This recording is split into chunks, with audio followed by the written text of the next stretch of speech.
But we're now sticking with some news and politics, and we're discussing the COVID Christmas plan. Today it was announced that the lockdown will end on the 2nd of December, but a tougher Tier 3 system of local restrictions is going to come into force across England. The Prime Minister Boris Johnson will set out his plan tomorrow to MPs, and that's going to include how families can see different households at Christmas. It will also have more details on the fact that different areas will be placed under different tiers to keep the virus under control, according to Number 10.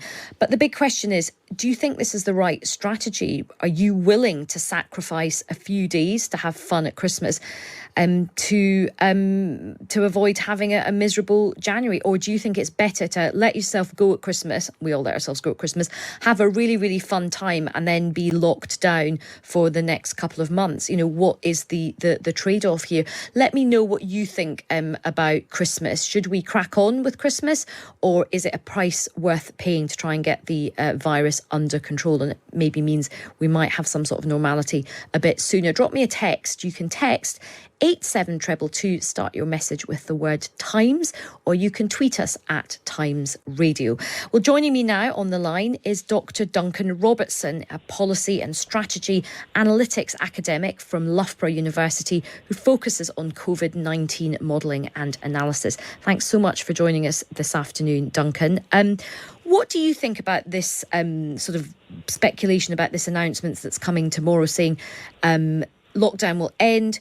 We can have a fun 5 days over Christmas, but it might mean we're in tougher restrictions, possibly until Easter. Well, I think that's a good point, that it is all speculation at the moment. And of course, we don't actually know what the plan is. And, it hasn't been announced. So, but if it is kind of true that lockdown is going to end, you can sort of think about what's going to happen after that. And of course, the first thing that's going to happen is you're going to have 1 million students moving across the country, and potentially some of those may have, the virus, may be infectious or maybe coming up to being infectious. And of course, that may start spreading the virus around the country, even when we think we may be coming out of lockdown. So it seems kind of counterintuitive to go too far and release the restrictions too much. So would you, if you were advising the government, would you, I suppose the difficult balance that they have to strike, and, it's not easy to be taking these decisions. If they're too harsh and saying, look, everybody's still in lockdown, you can't really celebrate Christmas, good luck with that, because people will just break the rules and it's going to be impossible to police it. So what would you advise the government to do if you were in that position?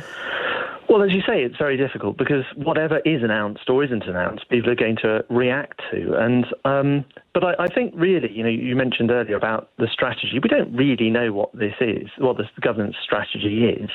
It seems to be sort of a few kind of tactics that are put into place and sort of updated. So, what should the government do? It's really up to what the government's intention is.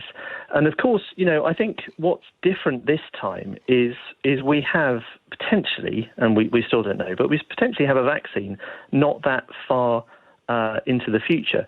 So it's really quite different to kind of releasing the first lockdown. But as you say, quite a lot of this seems to be reacting to what people want. And of course, people want everything. And sometimes you have to think, well, actually, sometimes it's better off to impose, restrictions. And we all live under restrictions, under speed limits and this sort of thing. People would want to potentially do things that put themselves at risk. But the problem with this, and it's quite similar to speeding, is that if I decide to go at 90 miles an hour in a built-up area, that's fine from my own risk, because if it's just me who's affected, I might crash, and that's very bad for me. But the problem is, of course, it's not just me who is affected by that. There may be other people coming across and going out into the road, and it's a very similar sort of thing we have here, because you can look at your own individual risk, but of course by mixing, you're potentially allowing other people to be infected as a result. So it's a very difficult problem. Well, and just and the final thing as well, just give us I mean, obviously you've been doing a lot of modelling, tracking the infection. Do you think that is it coming down? Do you think these restrictions look like they are having a positive effect across the country?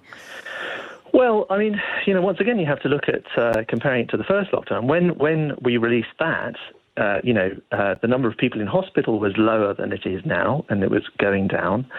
And the whole point of that was we were setting up a test, trace and isolate system in order to track people and to, whack-a-mole when we have these local outbreaks. But at the moment, we don't really have that. We haven't fixed the test, trace and isolate system. So we really face potentially going back into lockdown 3. And this is the problem, that if we just concentrate on the very short term, then we have potentially more lockdowns in the future. So we may have a good Christmas, but we're potentially going to have a bitter January. Well, thank you so much for your time this afternoon. That was Dr. Duncan Robertson from Loughborough University.